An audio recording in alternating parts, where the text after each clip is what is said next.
Good afternoon, one and all. Good afternoon. Welcome to this extra classes today, Friday the 18th day of October 2024. Welcome, one and all. You know, today more than any other time, you will have to share the live. You have to share the live because this is not a regular time for the class. So let me implore you right away to share the live, and we're gonna get going in a short while. Oh my, there is so much to tell you this afternoon. So much to tell you. Share the life. My colleague, Mr. Conway, is in the studio. He's waiting. And today, a beautiful day, a day that the Lord has made. Let's rejoice and be glad in it. Let's give praise and thanks for being in the land of the living. Let's give praise and thanks for being in the land of the living. Oh, there's so much to celebrate. You know, some people are telling me karma is a bitch. Karma is a bitch. I know some people don't like to use the word, but it got to be real. You got to be real. And I'm going to tell you exactly what I'm referring to after the roll call and the announcements. We're going to go into it. We are going to go in it. So share the live. Share the live. And you know, those who have not subscribed, they would have been caught out because I posted the notification yesterday that we're going to have this session today from 1 o'clock. And we scheduled 1 o'clock because of some earlier and previous commitments in the morning. So we said 1 o'clock today. So those who won't get the notification is because you aren't subscribed or because you're not following the page on Facebook. Some people have said that they have not been getting the notifications recently. I don't know why. I can't say why you have not been getting the notification. Maybe you would need to look again, and maybe I'll see if I can advise you as to what you need to do. But share the live, share the live. Today, more than any other day, we're going to talk, as I've said in the notification, we're talking almost exclusively about the Brutus lawsuit and the developments that have taken place in the past hour or so. We're going to talk about it. These things have to be brought to attention. We have to analyze these things. We have to analyze. So let me go right away before any further delay into the roll call, and then we're going to go into the few announcements, and then straight into the thing, straight into the baton and the bowling. As I said, the program was scheduled. I scheduled it at 10 o'clock, or just around 10. And immediately people came in. Tessa, you were number one at 10:02. Then we had Pomelo from West Dem. Gaston, my squaddy from Canada, came in next. Then it was David, TK from California. Raul came. Brenda, Sian, Enric, Terence, Karen, Dorette, Wayne from the UK, V. John Fraser, my friend from Brooklyn. Rohan Jawar is here. Sharon, Dennis from Barbados. Kevin, Ivla from Texas. Mary, Tiffany. You will see Mary Smith, Tiffany Smith. The Smiths came in together at 10:32. Earl, John, Colin, Howard, belated birthday greetings to you. Nigel, Joe, Clive from the UK, Monica, Dwayne, Brian, Saul, Courtney Saul, they came in at the same time. Cecile, William, Grantley Saul, another Saul is here. Pauline, Don the lawyer is here. Elben, Marcus, Orin, Umi, Ulrich from West Dam is here. Kenneth is in the house. And then we have Jakey is here. Kerry, Rhonda, George, Nicola, Smitty is here. Vibert, Lucius, Princess Earl from Lamas Princess, another Earl immediately after Lorraine came with her. Joy, Joan, Amanda, Trotty is here. Carlton, my squad mate, 9430. Allison, Neville Smith, welcome Neville. Monica, Russ is here. Dunford, Charlene, welcome. Then we have Kali, Melissa, Jason, Tilula, good to see you in class again. Antoine, Aubrey from Canada. Sandra, Marcia, Anthony from Peters Hall. Lennox, Denise from Florida. Patricia. Then we have Selena, Lyndon, Cranston, Audrey is here. Sean, Patricia, Connolly, Doreen from Canada. Barbara, and this is Barbara Edwards. Onika, Melville, Peter, Phil, Queenie is here. Francis Kidd, as usual. John, and then we have Clifton from Paris. Bonita, Moses, Leon, Winston from California. Colin, Sharon, Evangelina, Bray, Emerson, Michael, Charles is here. June, Heather, Sandrine Baird. Then we have the original Reggie Duncan is here. Lester is here. Latifa, Clay, Dexter, Sherwin, Ian, Cello is in the house. Colin, Isabella, Sharon from the UK, Everett from Texas, Lyndon, Winston from the UK. Then it was Mark, Lorraine, good to see you, Lorraine, Vernon, Brennan, Matthew, Carlisle, Eric, and Colin was the last man in the schoolyard. Then when we opened the school doors, we had Edward, Karen, Coretta, and then it was Joan, Lennox, Audrey, sorry, and then Donna, Abdul from Essequibo Coast, and it goes on and on and on. Precious Anne is here as well. But we got so much to tell you. Let me start right away with the announcements. The first announcement I want to make, is we just start today is always the 18th of October is a day I always remember. 23 years ago, my mother passed, and I always remember that day. Always remember the day when my mother passed 23 years ago. I know she's watching over me and that she will continue to rest in peace. She taught me well. And then we have birthday greetings. Today is the birthday of retired Sergeant Gritton, Donna Gritton, my squad mate, 9517. And also the birth date or the birth anniversary, whatever we want to call it, of my vice Stephen Fraser. And not the liar, this is the one who was police. I think his number was 8563. Brokan, we used to call him. He went with me to Namibia. So he's an UNTAG posse. He said they're celebrating the birthdays today. And let me tell you right away, let me go into this Brutus matter. The latest is this morning, I'm going to read the release from news source. This morning, Brutus appeared in court in pursuant of an application he made for permission to himself and wife to leave the country. And what it says here, I court denies request by embattled assistant commissioner to leave country. Court, hear this part. The court hears of 240 charges pending against him. Let me read about. This is news source. You can read it for yourself. News source, Gordon Mosley, news source. I court denies request by embattled assistant commissioner to leave country. Court hears of 240 charges pending against him. 240 charges. The article says embattled assistant commissioner of police Calvin Brutus and his wife have been denied permission to leave the country by the High Court. In making arguments against the request this morning, Deputy Solicitor General Shoshana Lal told Justice Gino Prasad that there are 240 pending cases against Mr. Brutus in relation to financial crimes, and the state, therefore, is against the request. Brutus and his wife approached the court last week seeking permission to leave the country to accompany his wife to the United States on a medically related trip. In denying the request, the judge noted the seriousness of the allegations of financial crimes against the assistant commissioner and also noted that he had not applied to the permanent secretary seeking permission to leave the country. Mr. Brutus is being represented by attorney Earl Daniels. 2 days ago, Brutus filed a separate matter against the government, the attorney general, the acting police commissioner, and the police service commission over the investigations that have been ongoing against him in relation to allegations of financial crimes. That matter will come up in court. That matter is still to come up in court. Brutus, in that application, is claiming a tainted investigation, and he's claiming us other things. But I'm not going to go into that because that is part of the substantive matter.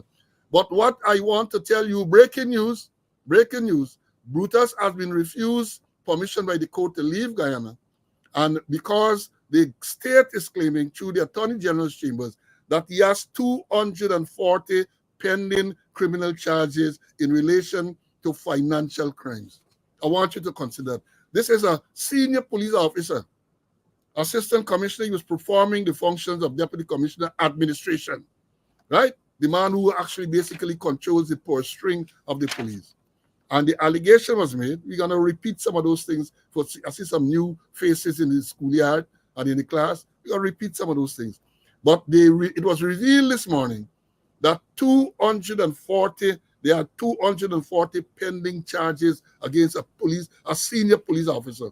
And they're telling me, Gail Teixeira told us not so long ago, how public confidence has increased in the police force, and how the crime rate has done. And let me tell you this before I bring in Mr. Conway, that 240, they are pending charges. If and when, I don't care, shouldn't say when, if those charges are filed, they are not going to be considered a serious crime according to the police, the way the police count serious crimes.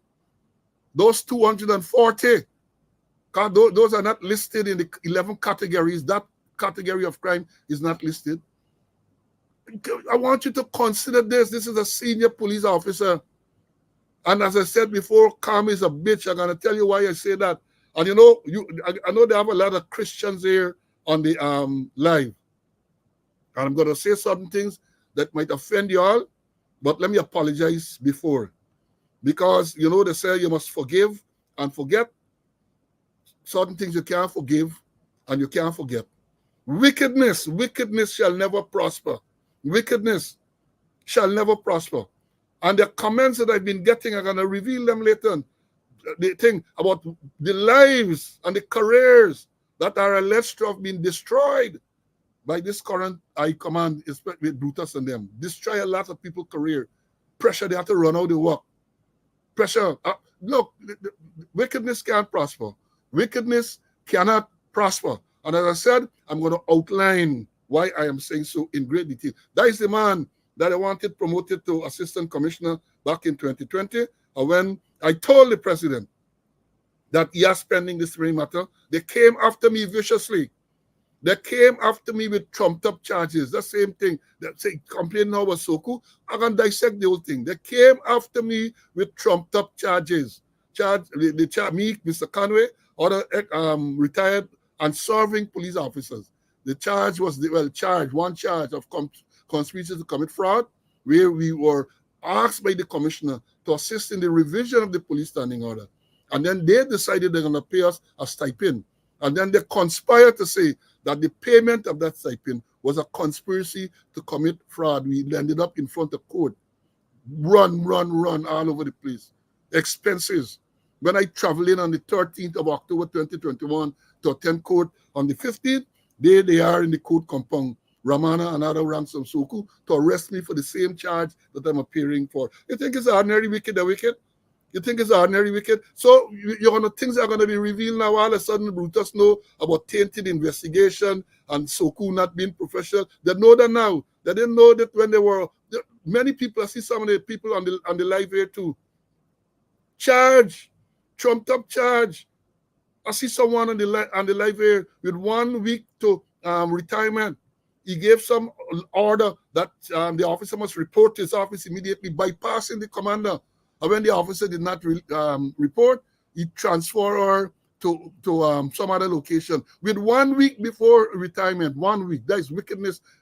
That is tremendous wickedness. Transfer. And the officer did what any good police would do. She went into the wicket. In case you all know what we mean by that, she reported sick. Let me bring in Mr. Conway. Mr. Conway, let me hear you on this 240 pending charges, man, before we go into the other stuff. Well, we first thing I must say that happy to be in the land of the living to do God's work. And wickedness don't last forever. This is the man, or let me say this is the person who that wanted us to promote the police service commission, and because we didn't promote him, they charge us, drag us before the court on bogus charge, bring 26 witnesses, and then at the end of the day, the magistrate said they don't have a iota of evidence to convict us. That is a person who they really had wanted to promote. But as I say, karma is a bitch. And the amount of lives, young police lives, other policemen lives that were affected through to the action of that person, through the action of that person.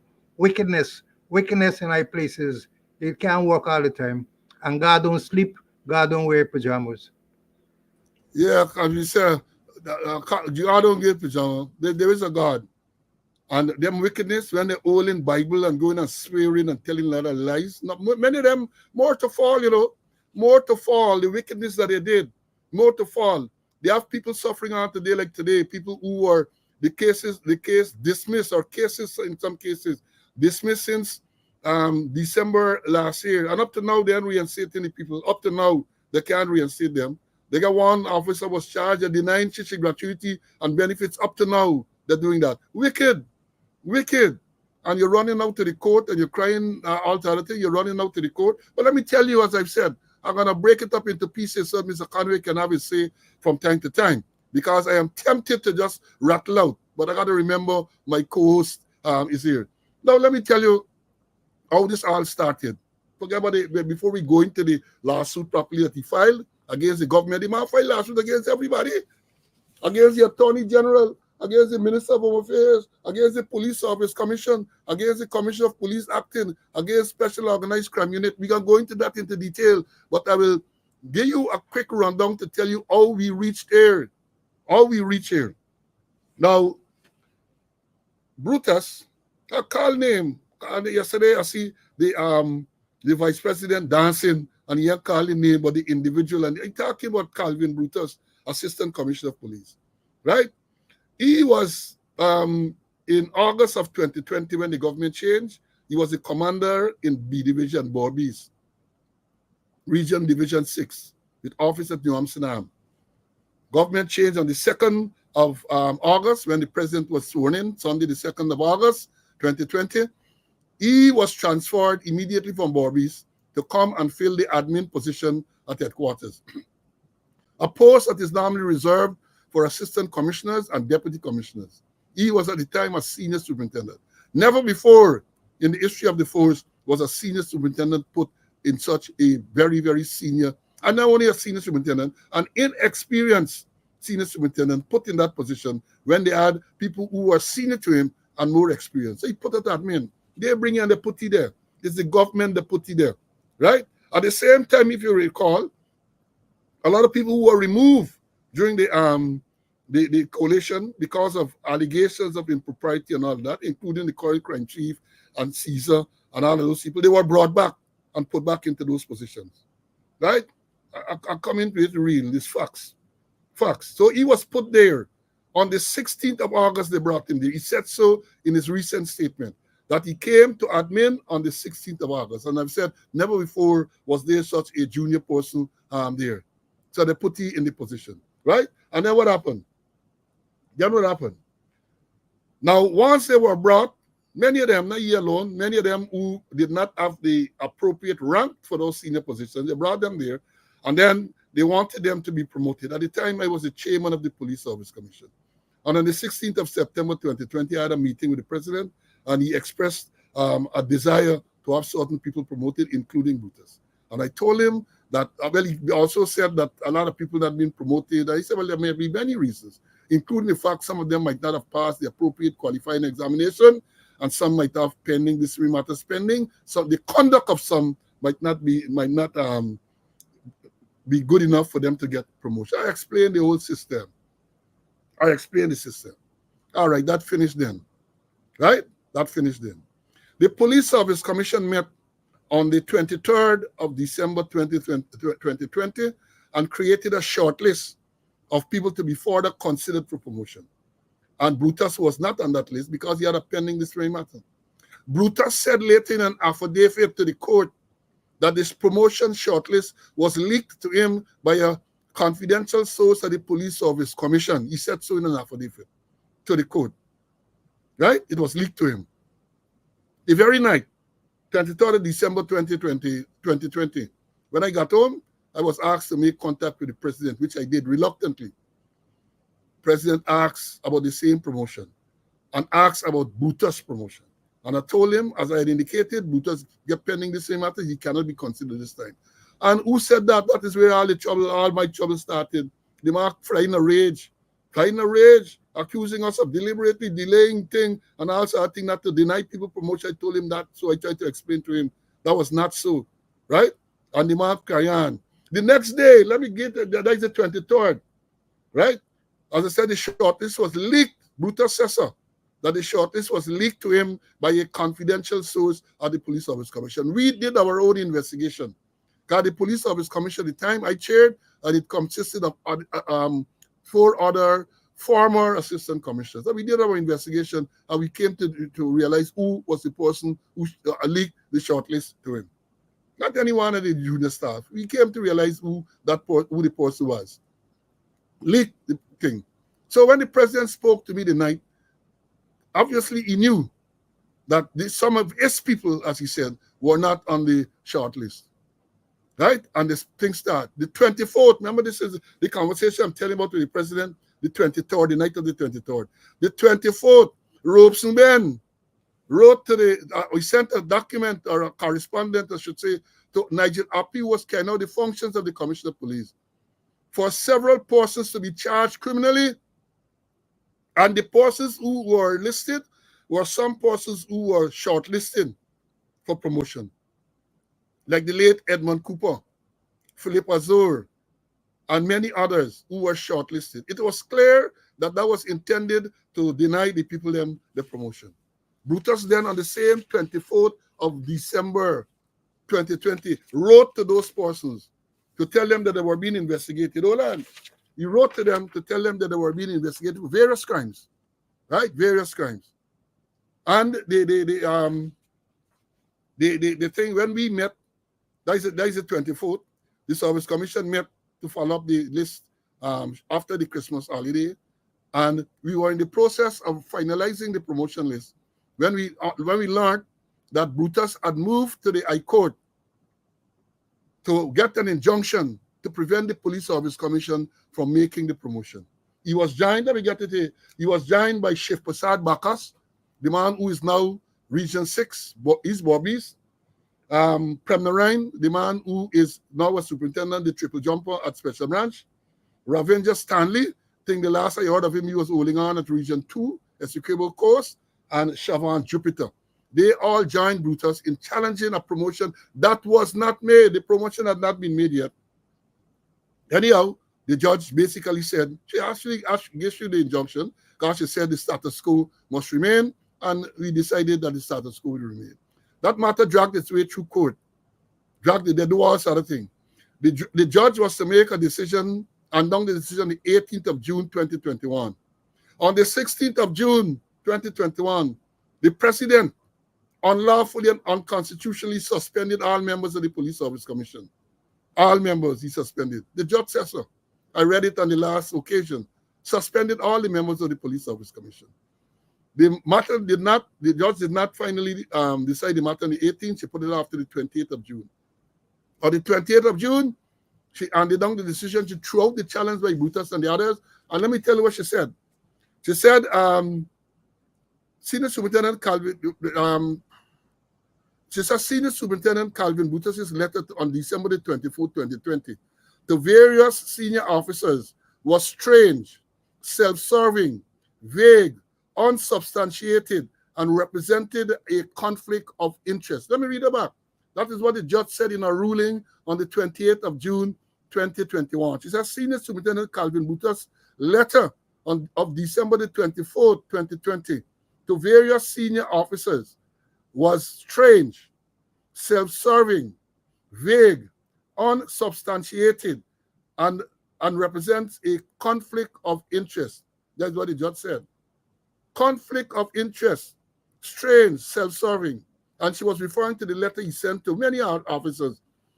He sent letter to the late Cooper, Azur, Simon, Stanton, and a whole host of people. Letters were sent to saying that they are being investigated. In the case of Azur, he said that he was being investigated for assaulting diplomats during the issue they had at the Election Commission at Spring Building at Free Street. That he assaulted diplomat. That is what he claimed in the letter. And she said that he was self-serving. And you know what self-serving means? According to the dictionary that I checked, it's self-serving is serving one's own interest, often in disregard to the truth or the interests of others. Self-serving, they just say self-serving. Serving one's own interest, often to the disregard of the truth and the interests of others. Or they say working or acting for your own advantage. And we see that. You're working or acting for your own advantage. And let me pause here now and bring in Mr. Conway, and then we're going to come back. CC, what is your take so far, my brother? Well, like I say, sorry for Magadag. Magadag turn around and bite you, Brutus was there, golden boy. He was there, golden boy. Brought him out, I think for some Barbies. And as you mentioned, put him in charge of admin of the Guyana Police Force as senior superintendent when it's being headed by assistant commissioner and deputy commissioner. And they didn't look at early warnings, They didn't look at the early warnings. The Chief Justice was clear, self-serving, was very, very clear. And that was the man in charge of admin, not him, but in charge of finance. They had early warnings in incident. We had these cases in Barbies where large sums of money they pay for cleaning lockups. When they get back laborers and other people, large sums of money for cleaning lockups. We had on the East Coast allegations, and we talking about allegations, fiddling with the extra duty funds and all sort of thing, That the thing is that we had early warnings and they didn't take account of or they did anything in terms of the early warnings. Or as um, my good friend Patrick Mentor, when he was in charge of the strategic management unit, he used to say about early warning systems or early intervention systems. And coming back to a point that I made several times ago, that it's time that the police get a behavioral science unit to deal with ranks at all levels, from senior officer right down the line. So there is no behavioral science unit that can pick up early warnings, that can pick up when people are self-serving and take the necessary action, that can have early interventions. But no, they get a golden by and they use it and now we turn back and biting them. That make Jack, you gotta make some most of those statements. So the Magadag turn around and biting them and they feeling it bite. They say when your own dog bite you, you are well bitten. Yeah, when your own dog bites you, you're well bitten. Well, let me analyze it. As you say, you file this application that they talk about. I'm going to tell you, we're going to show you what the president, the vice president said to. He makes an application, and this is what he's saying. He wants a declaration that the Commissioner of Police acted ultra virus on July 4, 2024 in transferring him from the position of Deputy Commissioner Administration due to a political directive and improper administrative procedure. So he's saying that his transfer on July the 4th, you remember that they said they moved them, they moved he was at admin, he was moved from admin to special branch. The man of special branch, Watts, was moved to operations, and the man of operations, Budram, was moved to admin.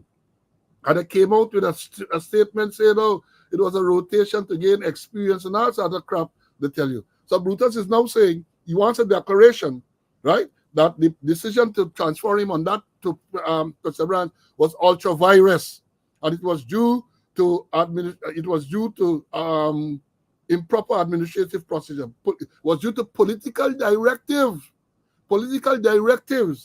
and improper administrative procedure. That is first one. The second one, or B, he says he wanted a declaration that the Cabinet of Guyana acted ultra virus on July 11, 2024, when they instructed the acting commissioner of police, Clifton Ikin, to send the applicant on leave due to allegations of my involvement in financial crimes.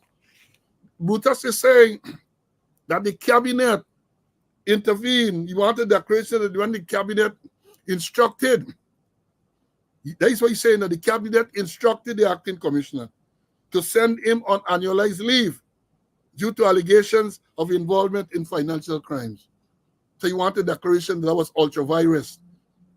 C, he wants a declaration the rules of natural justice were not observed, as the allegations against the applicant were vague and he was not afforded a fair opportunity to respond. Well, let me tell you about that. You know this thing, eh? Let me tell you about that. Them same people, Soku and them charge me with conspiracy to commit fraud and other offenses. I ain't gonna talk about that yet because it's before the court. They want to set me up and say I commented on matter and intimidating witnesses.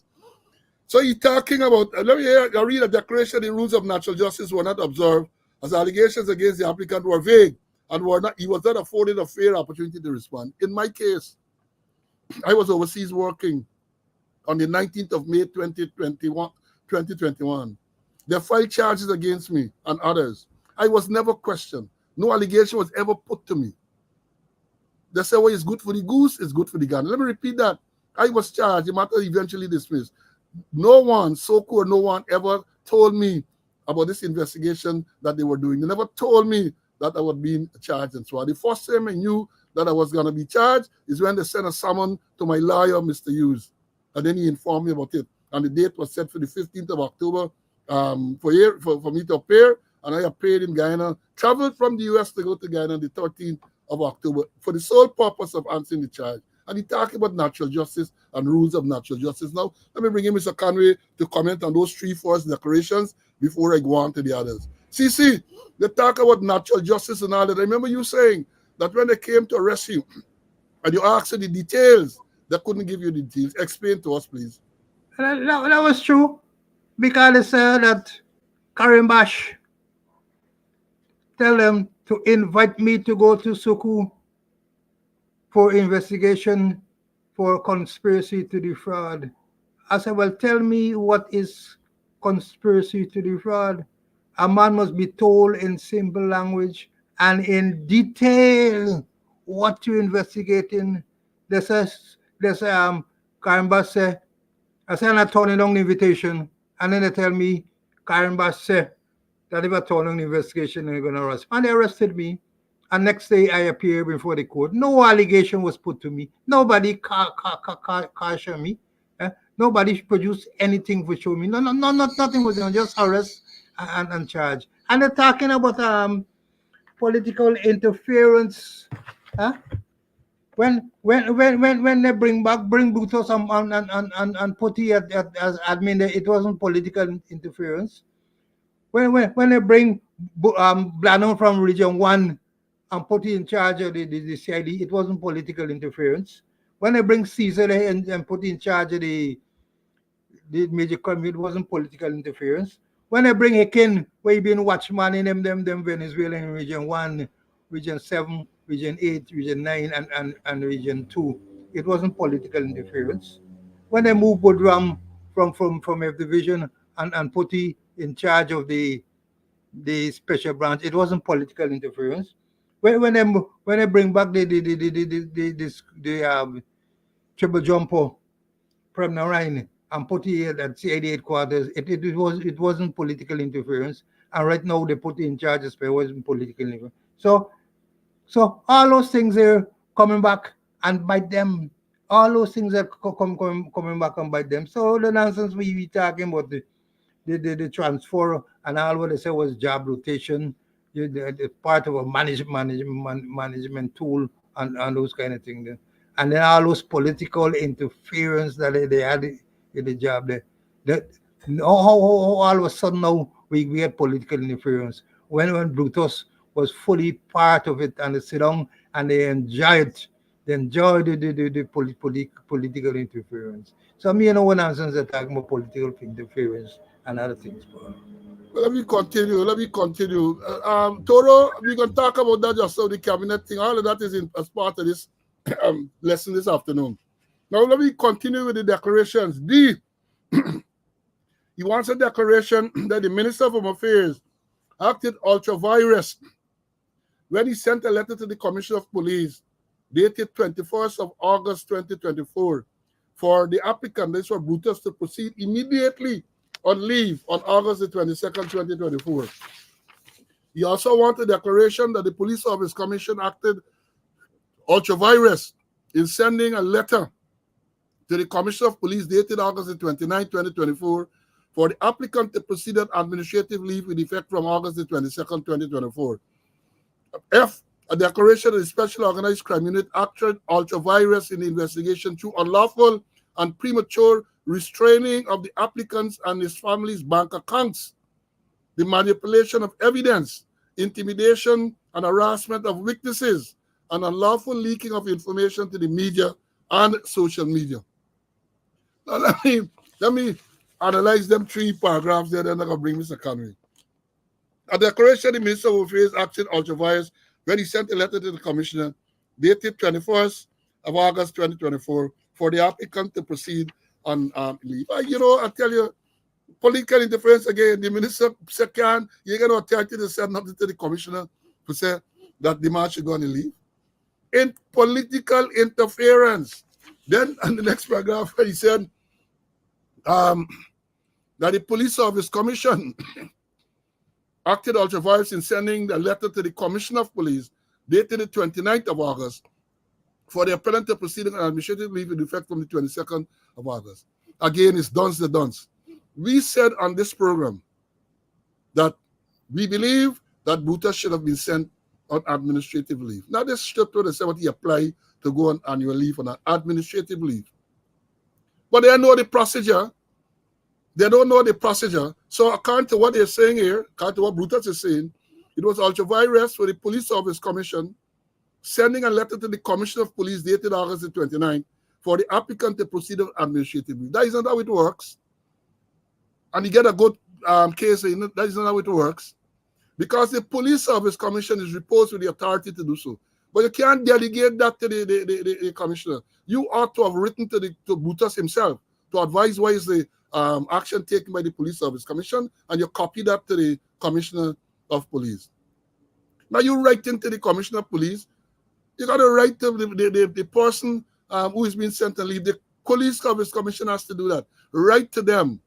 Remember, we were part of the Police Service Commission. We had to correct a lot of mess that was going on there. We never had this issue to deal with administrative leave, but the procedure is there.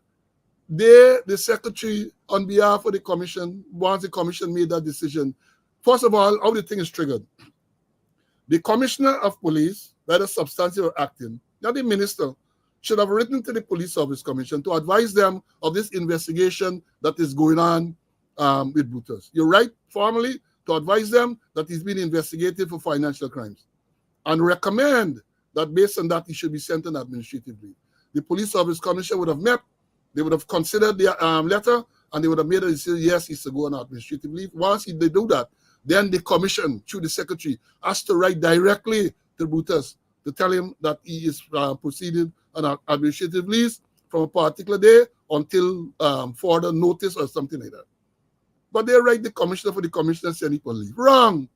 And then the next one, you want a declaration of the Special Organized Crime Unit acted ultra-vires in the investigation through unlawful and premature restraining of his bank account. Well, let me tell you this. I don't know the story with the full thing, apart from the media. But if I had bank accounts totaling hundreds of millions, some people say close to $1 billion, some people say over $1 billion, I would have fight too. I would have fought too if I was fortunate to have that type of money frozen. I would have fight too. Right? Let me bring in Mr. Conway to analyze them three, and then we go move again. I want the thing got too long for you forget. So see those three paragraphs where he talking about the Home Affairs Minister, he talking about the Police Service Commission, and he talking about Soku. Your comments. Yeah, it wasn't ultra-virus, when on Christmas Eve Minister Ben would send an email to Happy, who was performing the duties of the commission, and say, proceed with criminal charges, not proceed with investigation, proceed with criminal charges against the foreigners, and he listed them to proceed with. And up to today, not one of them get charged for any criminal offense. So it wasn't ultra-virus when the Minister of Home Affairs used to call meetings with the commissioner and the other senior people. And then at the end of it, after they discuss certain things,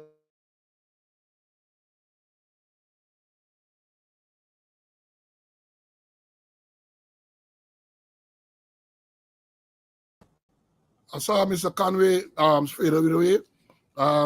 I don't know if y'all can see him, but I can't see him at my end. So let me jump in. Seems to have had an internet issue. I don't know if it's blackout he get. I don't know what it is, but he got cut off. So let me continue with it until he comes back. He's seeking a declaration that that is G, a declaration that the investigation is inherently biased and irreparably tainted due to overwhelming and undue publicity, which has prejudiced public perception and undermined the presumption of innocence, thereby rendering the investigation fundamentally unfair in breach of the applicant's constitutional rights. Here we're talking about um, presumption, undermining the presumption of innocence. When did they know that such a thing existed? The same police I command. When they, on the 5th of July 2022, they dismissed Damian McLennan, Quindan Bacchus, and Thurston Simon. And sometime after, they dismissed those three ranks and bobbies with this gun issue. No presumption of innocence, and other persons have been similarly dismissed. No presumption of innocence, but all of a sudden, Brutus, the admin man now, know that they undermine the presumption of innocence, thereby rendering the investigation fundamentally unfair in breach of the applicant's constitutional rights. What good for one, good for all? We have been saying on this program over and over that the acting commissioner, Clifton Ikin, has been breaching people's constitutional rights by dismissing ranks from the force once they are charged. So there's no presumption of innocence. Again, the three men involved in the Quindan Bacchus killing, well, not they're not involved in the killing, but who are charged. The man, the Nobriga, he charged with the murder, and the other two, Thurston Simon and Damian McLennan, who was never at the scene. They charged him with some unrelated offense. And not only did they charge him, but he had to go to court. And the same day he appeared in court, Ikin dismissed him. There was no presumption of innocence. That boy was remanded, a sergeant, a brilliant sergeant. He got a master's degree while they remanded and they harassing him. Remanded him to prison, right? For months, I think he was in prison. There was no presumption of innocence there. All of a sudden, Brutus knows about a concept called presumption of innocence. Yeah, let me go on.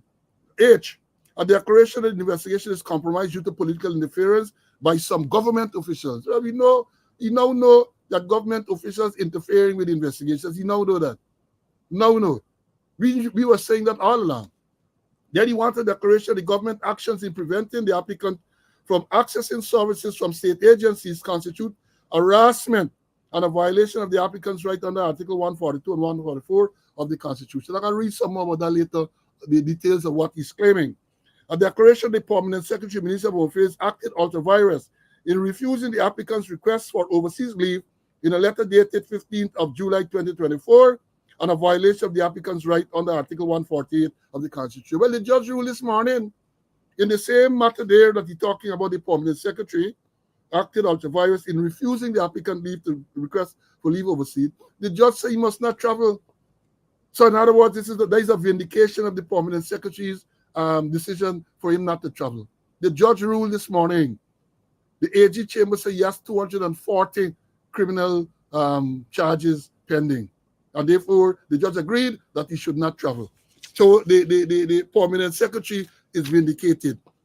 K, you want an order cautioning the Commissioner of Police decision to transfer the applicant from the position of Deputy Commissioner Administration, which is contrary to Standing Order 2 of 2022. So the Commissioner transferee, he said on the 4th, I think, of July, from admin to special branch. And he wants the court to make an order that decision is contrary to police standing order. Police standing order said, too, and I reread it, that the commissioner has the authority to posting, they talk about transfers and postings. I told you guys that in the police lexicon, you get postings and you get transfers. Officers and inspectors are not transferred, they are posted. The junior rank, some sergeant down, they are transferred. And if you check standing order, 2 policemen who are here, check it. Read, familiarize yourself with the standing orders. It says the Commissioner of Police has the authority to transfer ranks and to post officers and inspectors, to post from one division to the next. When it comes to interdivision transfers and posting, that is the divisional commander. A divisional commander. Now you get the same Brutus and all them you sit at headquarters and tell commander and transfer people within the division. Nonsense. When I was a young commander in D division, West Demerara, I'm shortly inspector, I'm gonna call his name, I don't listen to him by that know he was a special constable, then he come in directly, he turned inspector. Some of you wanted to be stationed at Porica. He make move. He was stationed out in the division in the division. He make move and headquarters send message to say that he's transferred to Porica. I tell them that ain't happening under my watch. They transfer him to the division. And I, as a divisional commander, will determine which station he will go.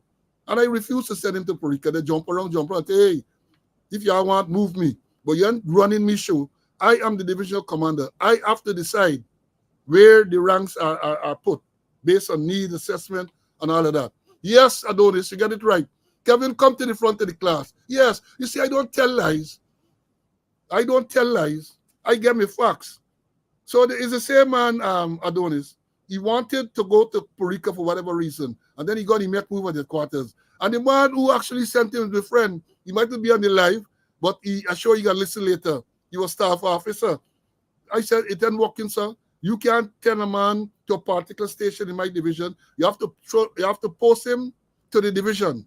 And I, as the commander, will make a decision based on need assessments and so on, where he is going to be sent. Right? So, but the commissioner has the authority to post people. And then Mr. Conway is back in. Somebody bring in Mr. Conway to pick up from where we left off. So you see, like you had blackout, man. Well, the computer just run blank, you know. Later talking to myself, maybe Pegasus at work, you know. Well, you know, all sort of things is up, you know, all sort of things is up. Yeah. You see, if you had all them hundreds of millions, you would have been able to get a proper system. And that is why, go ahead, my brother. Yeah, I was saying, you know, that when you talk about ultravirus, you know, it wasn't ultravirus when the Minister of Home Affairs sent an email to Happy on Christmas Eve. They proceed with criminal charges against the following officers, and he listed them, you know, without no statement, without no report, without anything, right? It was and so far not one of them charged for any of the offense. It wasn't ultravirus. And it wasn't authorized when the same minister used to call meeting with Happy and another senior members of the force. And after a while, he said, all right, yeah, Happy, you can go, and the rest will remain. And then is when they sit down and we whole meeting and make decision, being Happy back. That decision that Happy didn't even know about till it. It wasn't authorized then. And it is important to know that for a person to go on leave, administrative leave in the police force, it got to be the Police Service Commission. Justice Carbin was very clear in her ruling. And Paul, you mentioned several times on this program what is a procedure, you know. And then it is now to violence where illegal. Uh, Soku has the authority in investigative matters to apply to the court to freeze anybody anybody bank account. And more so people here get hundreds of millions of dollars, hundreds of millions of suspicious transaction. Suku got a right to do that, to apply to the bank to do that, man. So all the nonsense what we saying, what he positing, it can't hold any water. Right, you can't hold water. And here, Selwyn, we mentioned that, I mentioned let me read it back. I told them earlier that on the 28th day of June 2021, when the Chief Justice handed down the decision in the challenge Brutus brought, and he was joined by the others, I mentioned the name of the others, the Chief Justice said Senior Superintendent Calvin Brutus' letter of the 24th of December 2020 to various senior officers was strange, self-serving, vague, unsubstantiated, and represents a conflict of interest. I even explained to them what the definition self-serving is: one's serving in one's own interest in disregard to the truth or the other's interest. That is what the Chief Justice ruled. And the next end, he's seeking an order quashing the police service commission decision to send the applicant on administrative leave, which is in violation of Article 212 of the Constitution. Article 212 talk about discipline. And Article 212 says when it comes to discipline, the police service commission can delegate the authority to any officer in the police force and to another member of the police service commission. So I know what they're talking about here. If the police send you on administrative leave, I explained a while ago the procedure might have been wrong, but the police service commission, based on the ruling of Justice Corbin in the Duki, Moti Duki versus Ramnarain and the Attorney General case, the judge ruled that the service commission, because what they did, let me explain again. We teach what they did at the time. There was no service commission. They had the issue with Duki, who was found with enough dozens of bottles of scotch on the quarantine, and he was alleged to be smuggling liquor. The police officer, deputy superintendent, right? So what they did, they wanted to send him on leave. There was no police service commission, so they tried to utilize something on the public service rules to say they were using that. They quoted the public service rules to say that they're sending him on leave. He challenged it. He was represented by none other than, drum roll, Anil Landlal, represented Duki in that case. And the judge ruled that the sending him on leave in those circumstances was unlawful. And she said that the only body that can send the officer on leave was the police service commission. As I've said, at the time, there was no police service commission, right? So I don't know how they come now and say police service commission and get the authority. And then the next one, he wants an order injuncting the government from continue obstructing and interfering with the applicant's lawful access to services with state agencies. He says unconstitutional, irrational, based upon irrelevant and extraneous considerations, contrary to the rules of natural justice, unreasonable, unlawful, null, void, and of no effect. I'm going to read that a little later, the exact things that he's claiming.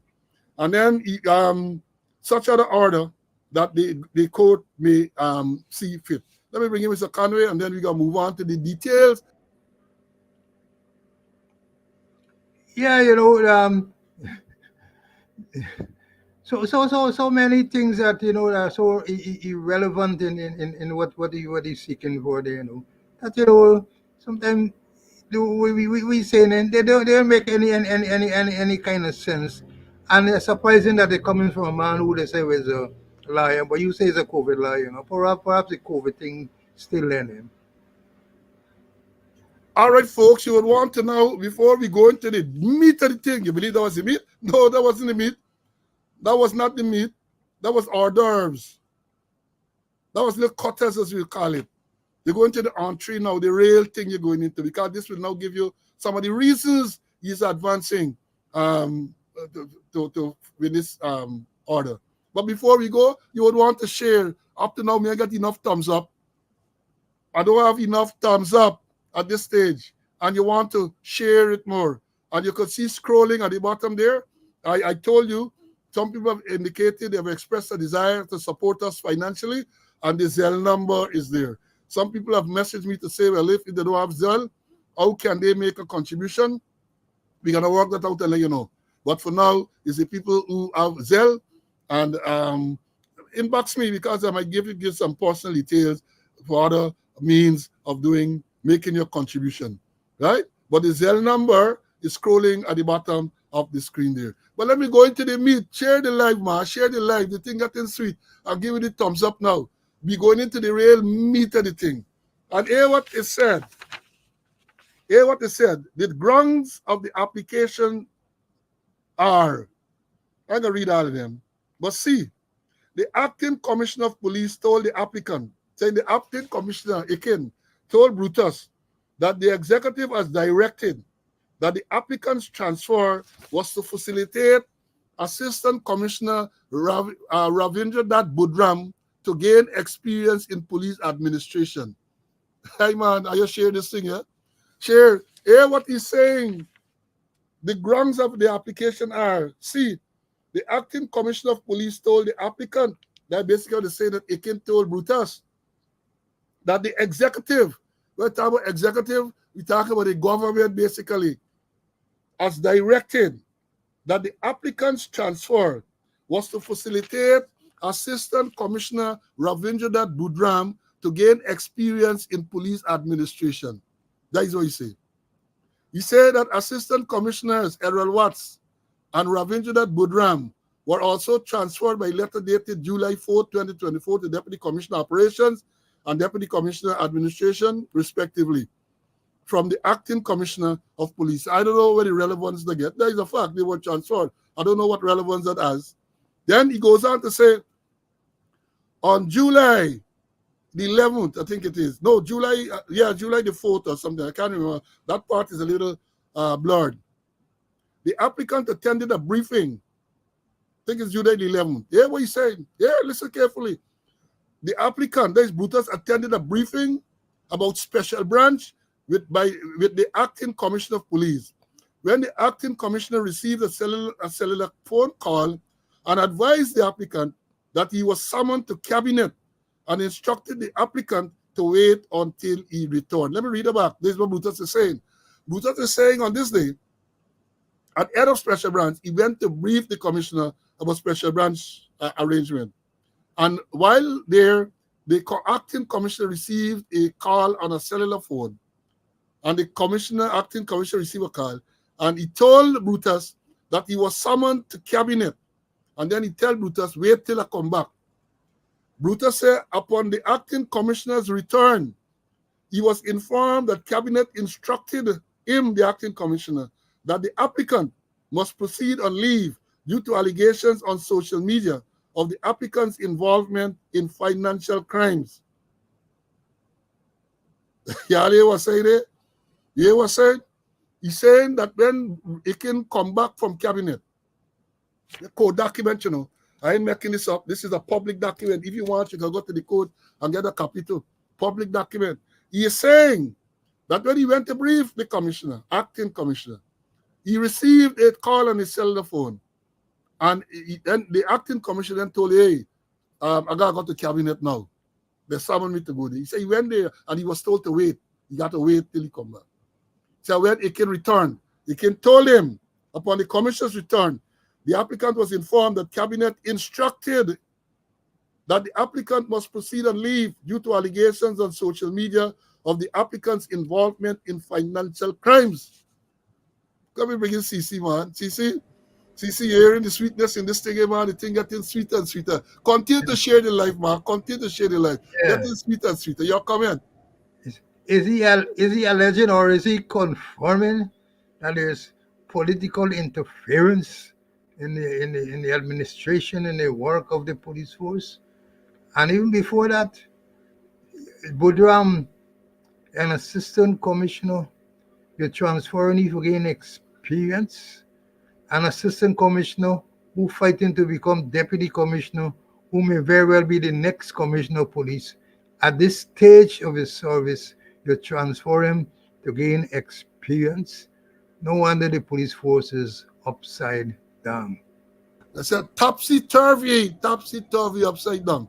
Now, let me tell you a next part. But he said the acting commissioner of police instructed the applicant to immediately apply for leave, for annual leave, which he did after initially objecting.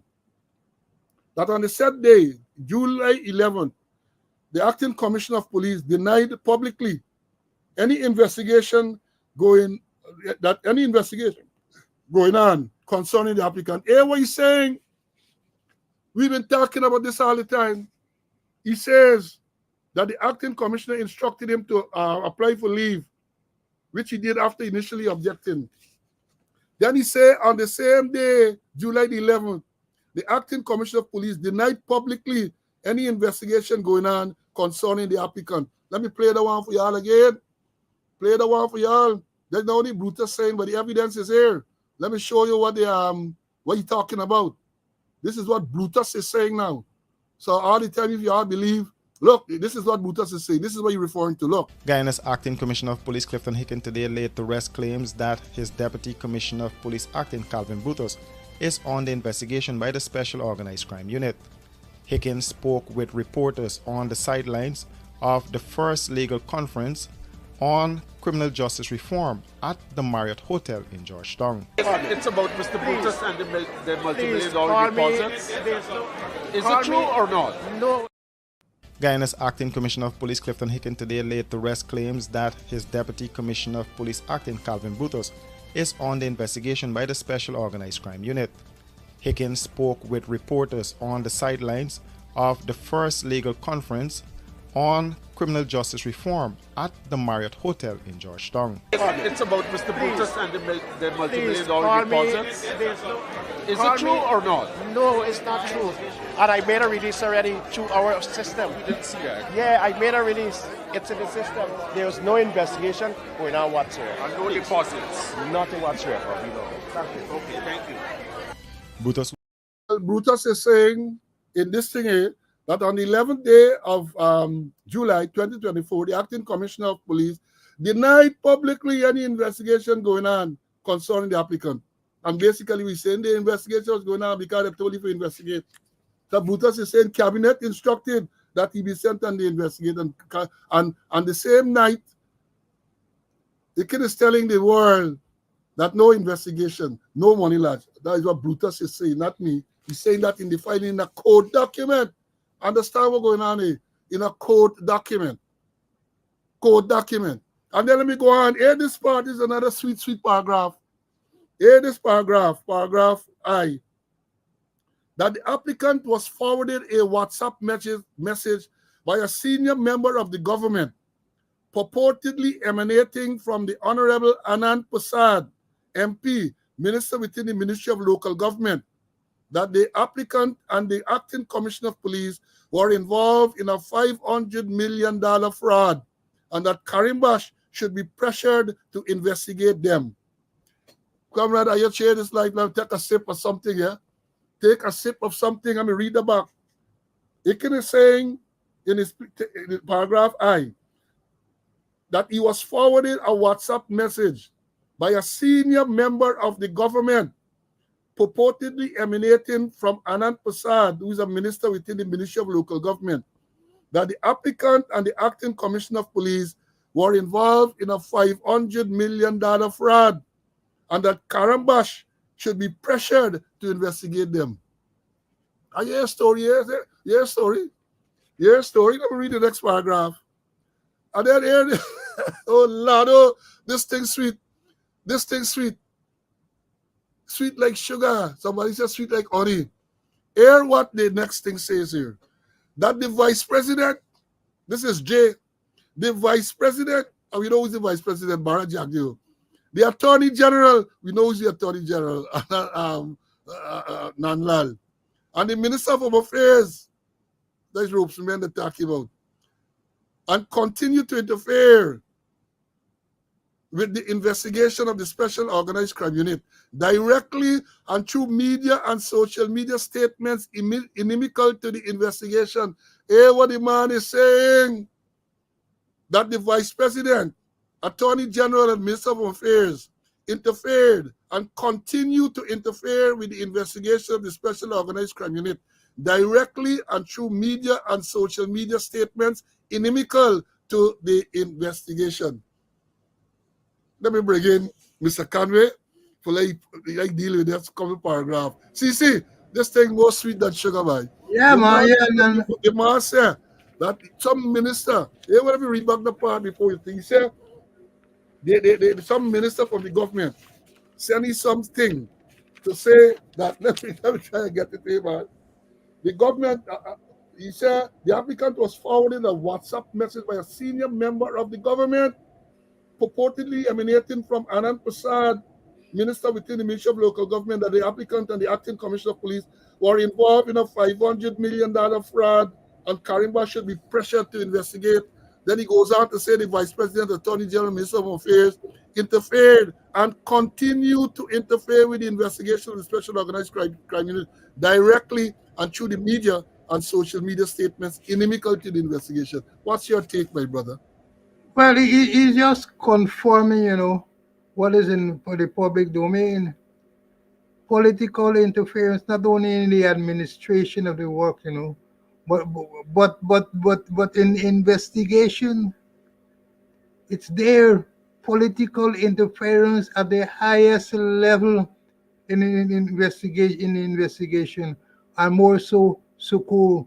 We don't know Soku is for as far as my concern an oppressive and a political arm of the present government. It is an oppressive arm of the government, and so when we know that they take directions, especially from Carmichael Street, especially from a house in Rap Street, especially from Shift Chanjapal Drive, especially from a building northwest of Breakdown Police Station. We know about this political interference in investigation and other matters. So all the Brutus is doing, he just confirming what is taking place. He is conforming, and I told you already. I made this saying: if Patwa come from river bottom and tell you say Uri get fever, you have to believe him. Patwa, two fishes. So if Patwa come from the river bottom and tell you that Uri get fever, you got to believe. Brutus been there. And therefore, if he comes and he's telling political interference, he calling the various designations and so on, you have to believe him. You have to believe him. You have to give some credence to what he's saying. And we have been alluding to it, and more than alluding, we have been saying it all along. Mr. Conway told you some time ago that on the 19th of May 2021, when he was arrested, and they reached out to Api, who was the acting commissioner. Api told Mr. Conway, why this thing is political, I can't deal with it. This is a man who's sitting down in the commissioner seat, telling a retired assistant commissioner, that he can't intervene for him to get bail because the thing is political. And the interference is there all the time. Then he goes on to say, Brutus goes on to say, in paragraph K, that political interference was evident at the court hearing. Look, just sit back again. Share some more, man, share. Let me see this thing go up a little bit more. Give me the thumbs up because this one is sweet too. The next two paragraphs, sweet bad, right? Sweet bad. You say, hear what it's saying. That political interference was evident at the court hearing before Justice Nicole Pear, dated the 21st of August, 2024. The Attorney General said that if the applicant doesn't report to Soku, he would cause a wanted bulletin to be issued. Then he said the Attorney General is not the constitutional office solely responsible for prosecutions. The Director of Public Prosecutions is responsible for all criminal prosecutions as provided by Article 187 of the Constitution, Chapter 101. Then here the next paragraph. And I'll bring Mr. Conway immediately after this. The next paragraph says that at a court hearing before Madam Justice Nicole Pear, dated September the 19th, 2024, the Attorney General said that he would cause Soku to widen the investigation to investigate each witness that gave statement on my behalf, evidencing monetary gift. So he's saying that when they got to court on one day before the judge, he alleging that the Attorney General said that if he had turned himself into Soku, if he didn't report to Soku, he, the Attorney General, would cause a wanted bulletin to be issued. Then he says further that the Attorney General in the court hearing on the 19th of September, the Attorney General said that the Attorney General, would cause Soku to widen the investigation to investigate each witness that gave statement on my behalf, evidencing monetary gift. So what basically he's saying here, that Nandalal tell he that he got to cause Soku to widen this investigation into financial impropriety, to investigate because Brutus, it is said, that person to come forward to say that they provided monetary gifts to him.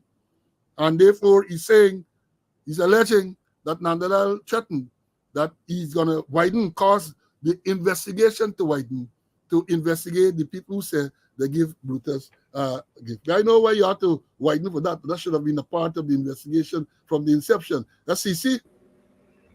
So true. But just getting back, just let me add to my point. When I was arrested, I remember calling Happy, and Happy said, no, this political anything. And true to form, a politician one of my contacts here contacted a politician who's a minister of government. I'm not going to call his name, but I'll call his name if I want to, because it is recorded. He said he's going to call Karimbash and instruct Karimbash to send us on bail. And about 20 minutes afterward, two men from Karimbash office came and get us to sign recognizance to go to court the next day. So I wouldn't be surprised that, if the, of all person, the Attorney General going to call Karimbash and ask him to widen the investigation, because people calling them and people giving the instruction, politicians calling them, politicians say that he going to call Karimbash and direct Karimbash to send us on leave. And lo and behold, within 20 minutes, persons from Karimbash or from Soku came and put us on our own recognizance. So the interference there, or no indifference, I would say the controlling effect, because they controlling Suku. No, only giving them instruction, but they controlling them. And what they tell Suku to do, that's what they do.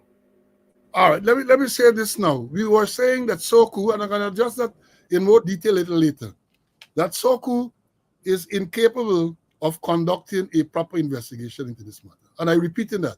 Because, and this is an admission based on what Brutus is saying, because why, if a proper investigation is being done, a real professional investigation by competent people, why would the Attorney General see the need, as Brutus is claiming, to tell them to expand the investigation? One would have thought that it is automatic, that if you are investigating a financial crime, and this man says, this man give me money, and that man give me money, nobody got to go and tell you to widen no investigation to deal with those persons. It would have been automatic that they would have been contacted and made to give statements. They would have been contacted automatically. So the mere fact that Brutus is claiming that the Attorney General said that he can call Soku to have this investigated, expanded to include the people who said that they gave Brutus gift, is an indication, is a confirmation to me that Soku is incapable of doing a proper and professional investigation. That should have been automatic. That should have been automatic. Now let me go on. And he says the threats of issuance of a wanted bulletin for the applicant and investigation of the witnesses could only be intended to intimidate, embarrass, and tarnish the reputation of the applicant and witness. Tarnish the reputation of the applicant. What type of reputation you're talking about? And witnesses. The threats are without merit. As the assistant, hear this part. Oh, this thing's so sweet. I got to post this thing on the page so you can read it yourself. The threats were without merit. As the assistant commissioner Karimbash, head of Soku, lives next door to the applicant at the officers' mess, Larry Georgetown, and the witnesses are truthful and within their constitutional rights to give such statements on behalf of the applicant. So he said there was no need to threaten a wanted bulletin because he and Karimbash are neighbor. That is what they said. I got to break this thing down. He said they are neighbors. They live next door to each other, the police officers' quarters there. So there was no need for a wanted bulletin to be issued. So it's threats and intimidation. Then he goes on to say that the government embarked on a system of harassment of the applicant by obstructing lawful access to services at state agencies, including the Central Housing and Planning Authority, the Guyana Geology and Mines Commission, and the Environmental Protection Agency. So Brutus is accusing the government of embarking on a system of harassment by obstructing lawful access to services at the state agencies, including Central Housing and Planning Authority, Guyana Geology and Mines Commission, and the Environmental Protection Agency. That is what he's saying. And then he says here, the applicant, since proceeding on leave, after instructions from the Acting Commissioner of Police, and a further extension of the leave by the Minister of Home Affairs, which was then resent by the Police Service Commission, the applicant has not been afforded a fair opportunity to be heard Natural justice, they now remember that they got something named natural justice, the right to the earth, right? That these allegations and investigations are intended to prevent the applicant's elevation in the Guyana police force. This is the crux of the thing. The man is saying that the allegations and investigation are intended to prevent the applicant's elevation in the Guyana police force. I'll tell you all, in 2020, because of a pending disciplinary matter, and he was not shortlisted, he moved to the court. When the promotion was made on the 28th of June 2021, and he was not listed, Nandlal, the same Nandlal that he cited here now, on the 29th of June 2021, went on Issues in the News, a program on NCN, and he said that the government is not going to recognize the promotions that were made the previous day by the Police Service Commission. He gone and he ran, he said all sort of things. And they have not, on to this day like today, recognized many of those promotions. On today like today, today's the 18th day of October 2024, they have not recognized the promotion. So he went to court because he had shortlisted he and others. Sif Prasad Bakas, Shavan Jupiter, Prem Narayan, Ravindra Stanley, they went to court. They went to court. I mean, the court showed the thing and the promotions were made. Up to now, this government has not recognized the promotions, some of the promotions. Well, they didn't recognize none. They didn't recognize none. But what happened in 2022, promotions were made and some of the people were then promoted. And others who were recommended have not been promoted. Some who were promoted in 2022 were not promoted to the higher rank that they had been promoted to in 2021. You think it's too nasty than nasty? And I should grieve for this this man. I gotta celebrate because it's karma, it's the wickedness turning back. Wickedness. And more will fall. As I've said, more of them gonna fall. Because you cannot say you're worshiping the Lord. You're going to church and you're holding Bible and you're telling lies. You know that you're telling lies. It ain't working, sir. There is a God. You ain't get pajama, you don't sleep. And this way you see coming around now on Brutus is karma. The amount of lives that he destroyed in the force, amount of lives, transfer people to run out the work and all them type of thing, the amount of lies that he told. Let me move on, because the thing almost closing in now. He said the applicant was unaware of the, let me go. The Special Organized Crime Unit conducted unlawful acts in the investigations, including unlawfully and prematurely restraining the applicants and his family's bank accounts, manipulating evidence and intimidating witnesses to implicate the applicant, contravening procedural justice. Let me bring in Mr. Conway to deal with that. The man said that the Special Organized Crime Unit conducted an unlawful acts in the investigation, including unlawfully and prematurely restraining the applicants and his family bank account. Well, I thought that the court gave an order for that to be done. I thought that Soku went to court and the court said the thing must be frozen. But CC, let me hear you, man. Yeah, let me make it clear, yeah? I hold no brief for Brutus. I hold no brief for Assistant Commissioner Brutus. And I said before, and I'm going to say it again, I don't believe that Soku can do a proper investigation in this matter. And it's got to be more wide-ranging. But I'm happy to hear that there be 240 charges. But the point is that charging is good. But that is only part of the procedures. Only part of the procedure. Because when I look at it, when I examine the records of Soku has not been able to do a trial, give evidence at a trial to convict one person. Not one. All them persons were the charge. They never go to trial and have successful prosecution.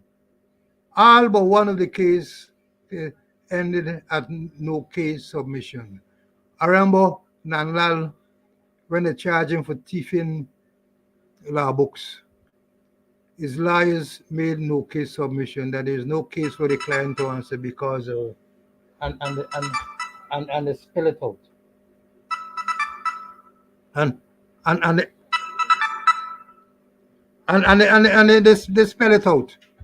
The judge, the magistrate overruled the no case submission. Nanlal and his lawyers, they jumped to the High Court. The High Court said, no. We have enough evidence here, and the case must go on.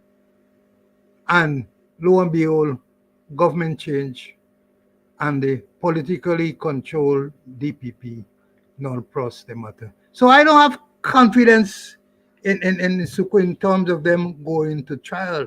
Yes, they may charge people. But to go and give the evidence to convict, to have successful prosecution, the success rate is zero. Zero is the success rate. And yes, Soku is entitled, I said it before, to approach the court to freeze the bank account of not only Brutus and his wife, or anybody who they're investigating and they feel that anything is suspicious thing, they got a right to go to the court. And it's for the court to decide. And if the court decide, so be it. And then they're talking about the rule of law. Where was the rule of law when those three young policemen in Borbis were dismissed by the extended squatter? They didn't have a hearing. An officer said that he lost a gun, or the commander said the gun was misplaced and it's still misplaced. And three men gone home. And then with the Quinton Bacchus matter, persons charged on the same day they dismiss them. Where is the rule of law? Where is the rule of law? And there are many other cases that took place where persons didn't have the right to be heard, and the rule of law wasn't in place. And Brutus was part of those things, because I think most of those documents, as he signed them on behalf of the commissioner for person services to be terminated without a hearing. So we come in on but he didn't get a hearing, he didn't get a right to be heard.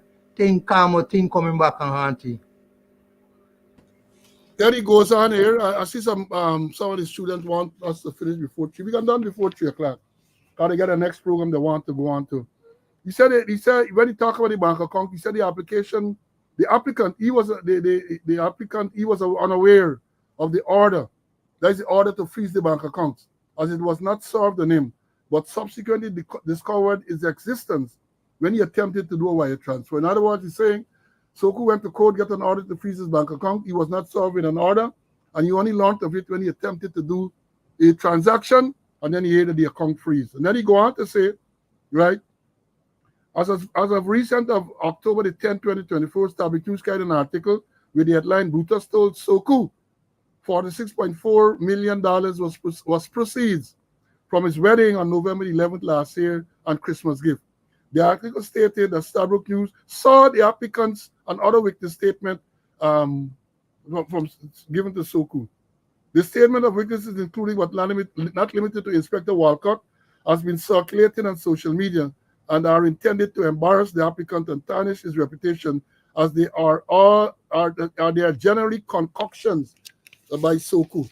Now, we talk about it. This thing, when they get witness statement, when a video of a confession statement in the March trial was circulated, was played by newsroom, that nobody recognized, and then newsroom said that they saw a statement from the suspect's wife, which contradicts things that he was saying.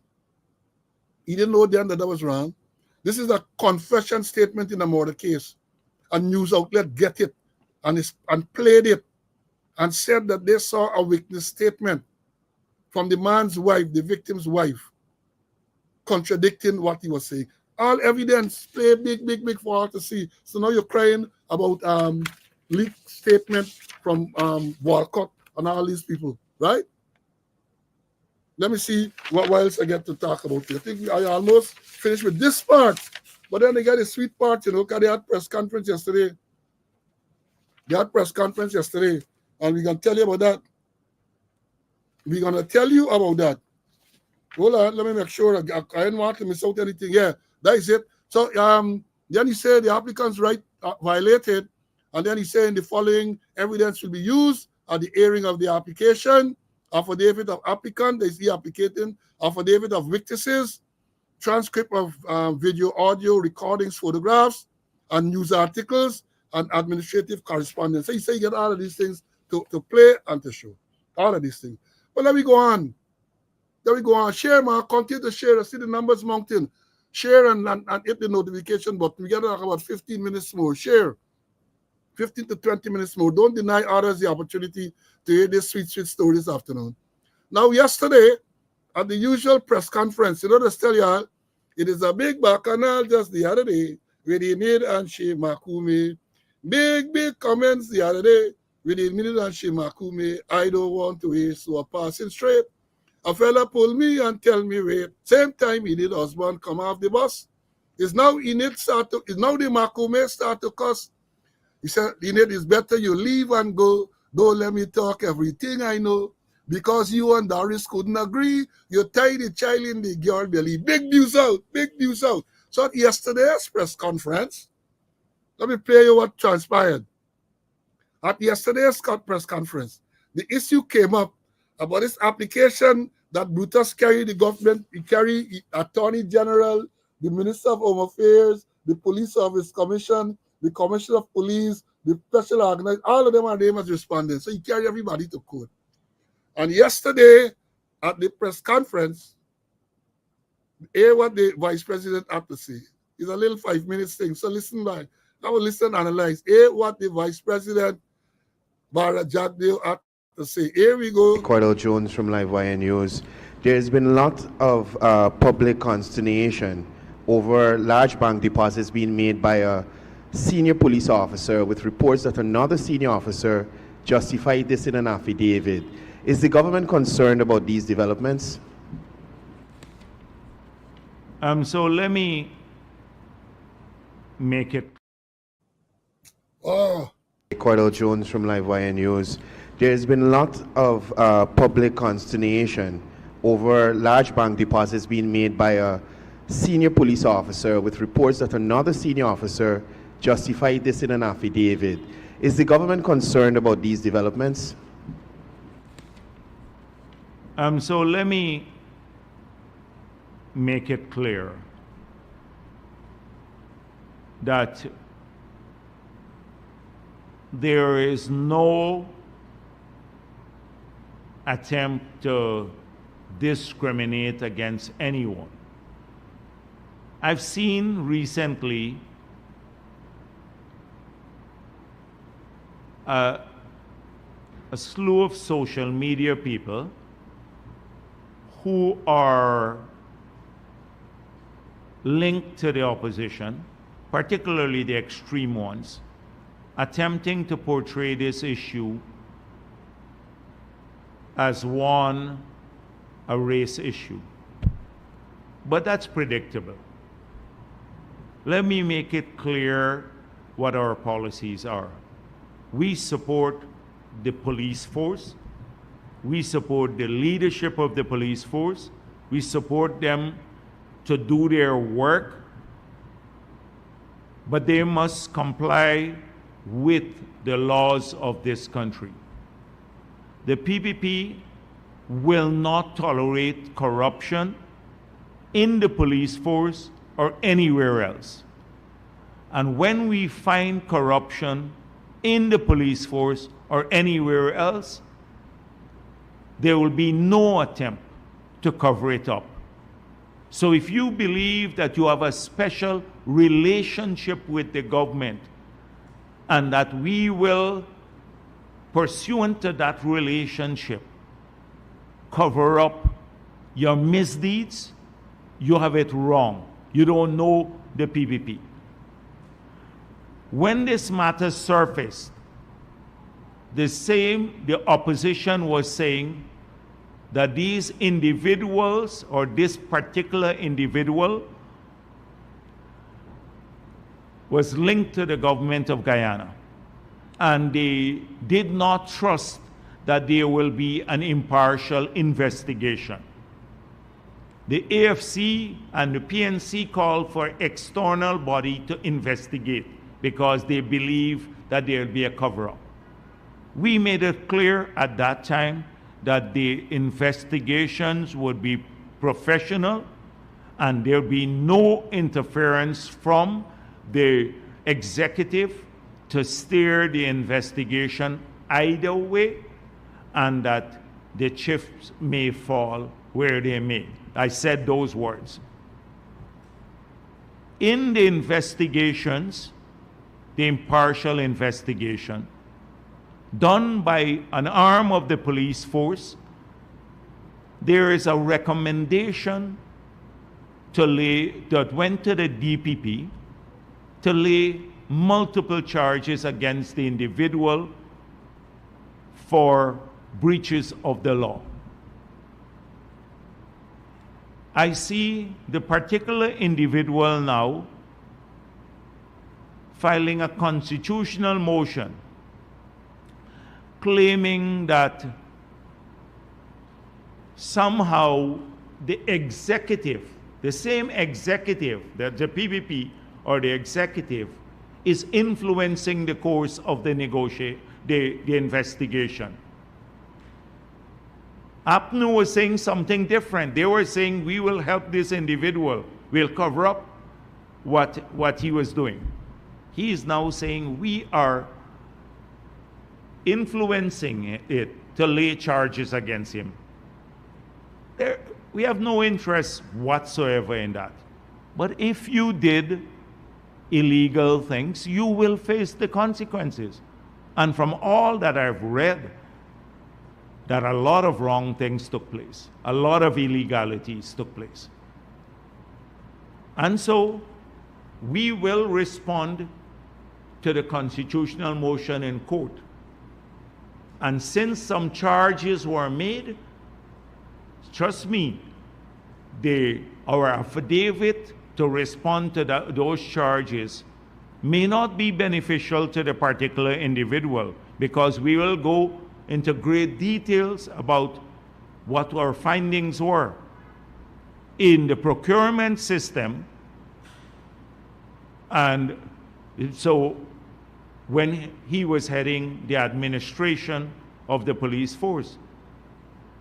So further, I don't want to say anything on the matter. And let me also make it clear here today that this government never sanctioned a policy where private individuals and businessmen could pay for the birthdays and weddings of policemen or other public officials. In fact, we think it's reprehensible. It's reprehensible. So that's all I'm going to say for today. It is reprehensible. It is now the vice president said, I'm a quote here, we will not tolerate corruption in the police force or anywhere else. We would not tolerate corruption in the police force or anywhere else. Right?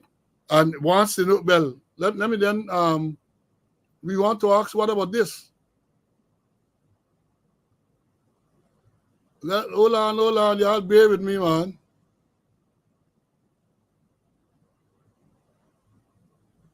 What about this? Sit there and fabricate that. Unless you say who the person is, I can't comment on anonymous people.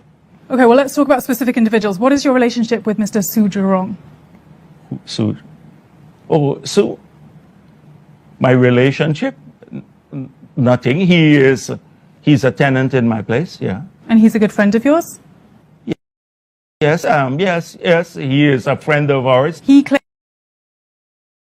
Well, you see, they want to investigate yet. So one would have expected, if this government is so transparent and so determined to investigate corruption, then they are going to investigate that and many other allegations.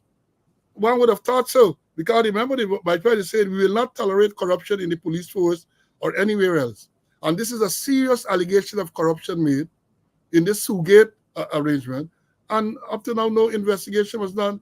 And I say that until and unless a proper, credible investigation is done, the stench will follow the VP wherever he goes. So to come and to say all kind of thing. And let me say this here too about what he just said about the Brutus matter, corruption, procurement arrangement and all that, where the man their conflict of interest, bank seizing, frozen account.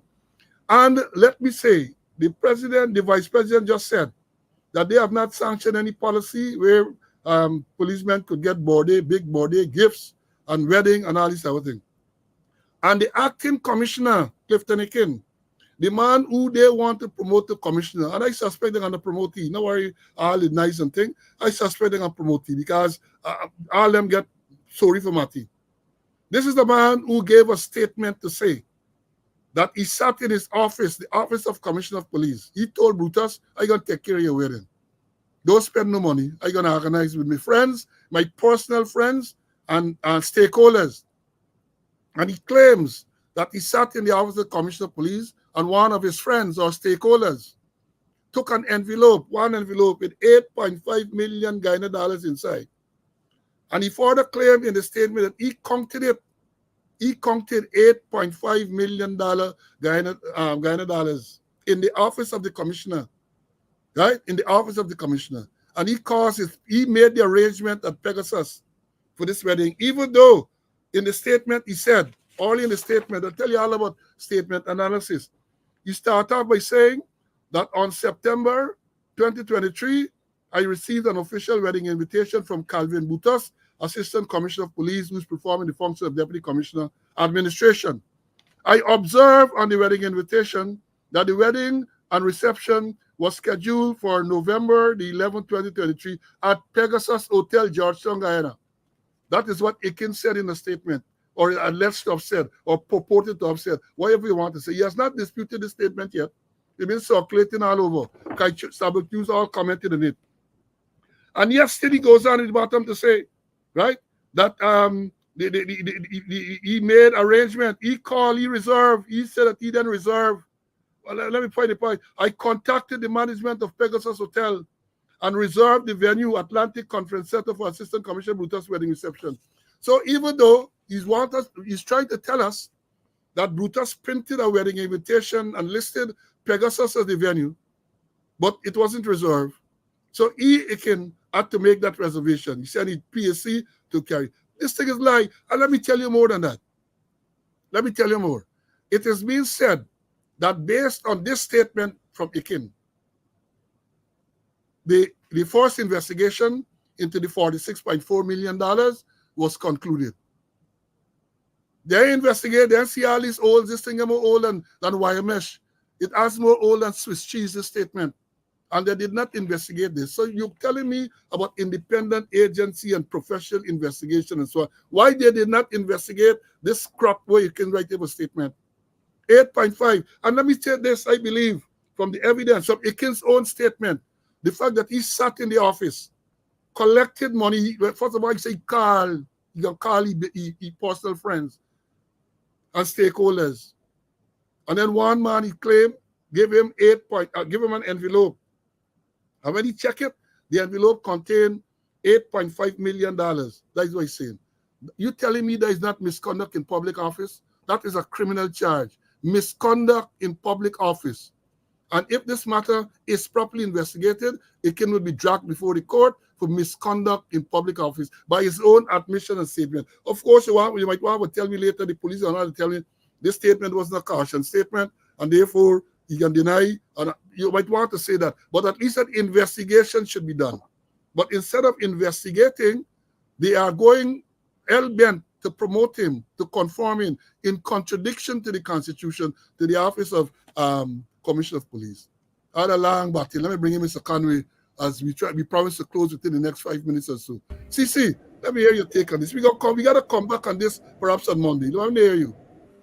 It's mind-boggling when you have a acting commissioner of police who is seeking extension talk about unsolicited funds in the tune of millions of dollars for people wedding. Huh? I'm talking about from a stakeholders approach. What's that what I mean? Huh? What's that I mean? That he's going about soliciting funds. And I think there's some quote somewhere along the line that it seems in Desmond in Granger days, the code for public servants in terms of affecting gifts and all kind of thing there. And as you mentioned,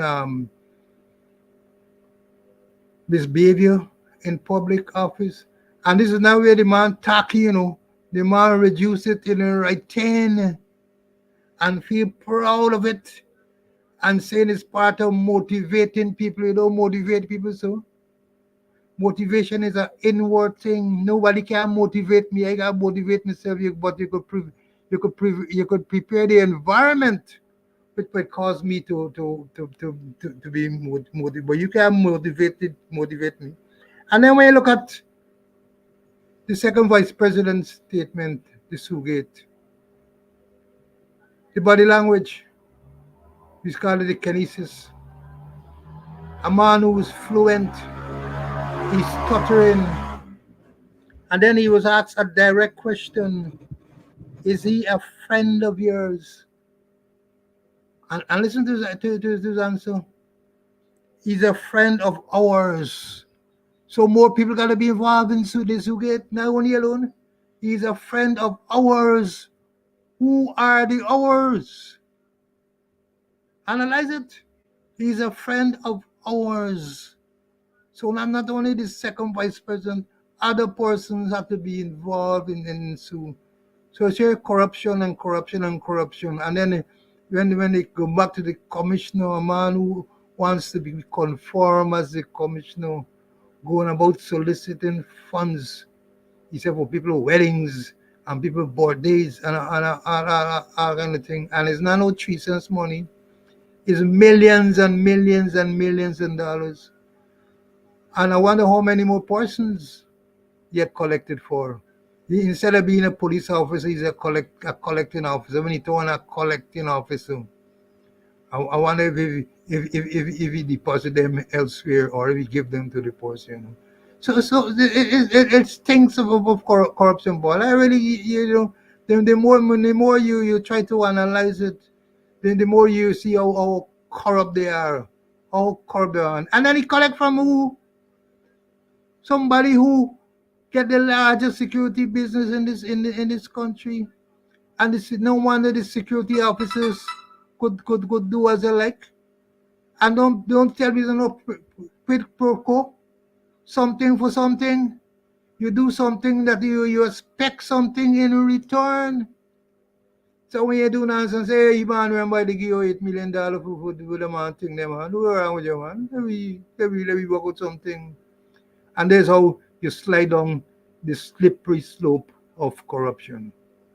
Yeah, what I'm saying, apart from the misconduct in public office, the acting commissioner has brought the office of the commissioner into disrepute. Collecting, sit in that office, he says so in the statement. So he collected $8.5 million and counting it in the office there, right? So the corruption taking place right there. And as you said, quid pro quo, or you scratch my back, I scratch yours. And people are giving $8.5 million just because of the love for the police or the person. He is making the arrangement. Imagine that. He said so in a statement. And very soon, we're going to hear that he has been confirmed in the position unlawfully, unconstitutionally, because he has passed the age of retirement, confirmed in the office of Commissioner of Police. God help us all in Guyana. God help us all.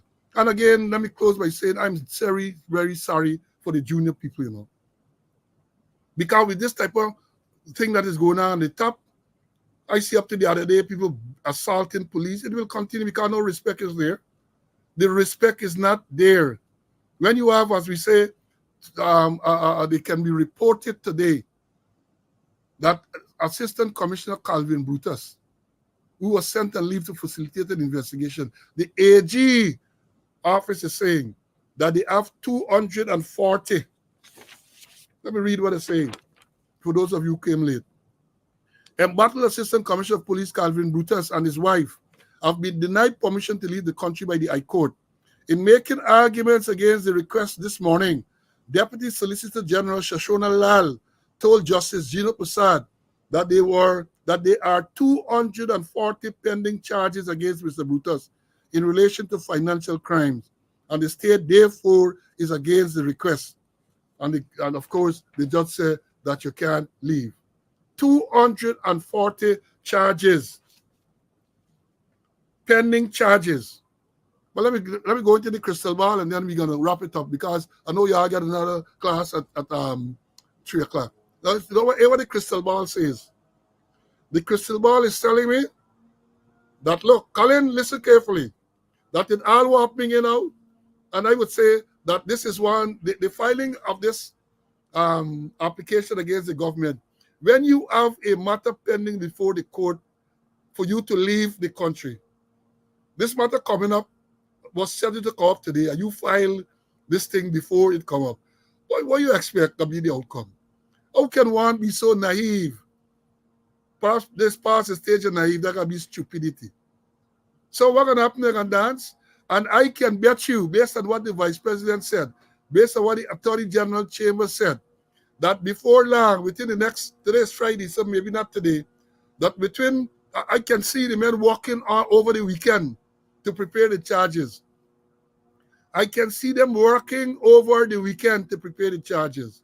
And maybe sometime Monday or Tuesday, he finds himself before the court to answer to them enough charge. The magistrate got to do enough work there. Whoever magistrate, maybe the chief magistrate, got to read 240 charges. It'll take a long time. And then the question after the charges have been read, one of the things we got to find out, or we will see, is whether the charges are instituted indictably or whether they are instituted summarily. I get a strong suspicion that the charges are going to be instituted indictably. And maybe some stage down the line, they are going to ask for summary disposal. I also get the sneaking suspicion that, having regards to the fact that the assistant commissioner has been trying desperately to leave the country. He tried sometime at the stoppie. He went to court. Now the court said, don't go. They're going to ask, the prosecutor going to ask for bail to be refused and for him to be remanded. What's the ride? What's the ride? Again, I say, the crystal ball is telling me that before the end of next week, maybe the first 2 days of next week, he will find himself before the court with either the 240. I don't know. I'm not sure who are the others, if others are going to be charged with him. I don't know. But I would not be surprised if others are charged with him, because the focus has been on him. But I've been saying all along, others have to be complicit in this whole thing. So we don't know. We don't know. So when he is dragged before the court, that is a word that the corporate propaganda unit like to use, is dragged before the court. When he's dragged, an assistant commissioner of police, when he's dragged before the court, the question, Mr. Brutus, is whether you are going to be remanded to prison. That will be a sad day for Guyana and the Guyana Police Force. If he is not remanded, they're going to ask for substantial bail. But a man who get all them resources and so on, finding bail should not be difficult. But remember, you can't bail yourself.